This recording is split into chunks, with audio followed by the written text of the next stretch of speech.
সব ট্রিটমেন্ট করা শেষ, মেডিকেল রিপোর্টও ভালো, তবু আপনি অসুস্থ। তাহলে এর পেছনে আসল কারণ কি? এরকম অনেক পেশেন্টের রুকাইয়াহ ডায়াগনোসিস করে শেষে দেখা গেল তাদের অনেকেই বদনজরের শিকার, আবার কেউ কেউ জাদুতে আক্রান্ত। এই আক্রান্তের বিষয়টিও সহিহ হাদিস দ্বারা প্রমাণিত। কিভাবে বুঝবেন আপনিও আক্রান্ত?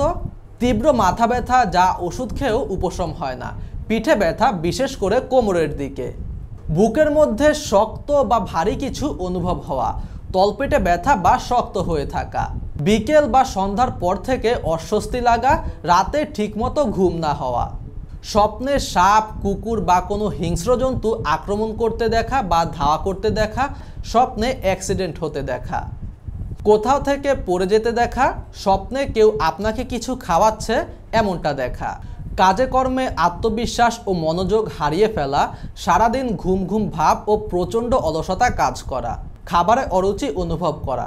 এই ধরনের কোনো উপসর্গ যদি আপনার মধ্যে লক্ষ্য করে থাকেন তবে আর অবহেলা না করে এক্ষুনি স্ক্রিনে দেওয়া হোয়াটসঅ্যাপে মেসেজ বা ফোন দিতে পারেন। আল্লাহর রহমতে সঠিক রুকিয়া ট্রিটমেন্টের মাধ্যমে অনেক পেশেন্ট আজ সম্পূর্ণ সুস্থ, আলহামদুলিল্লাহ।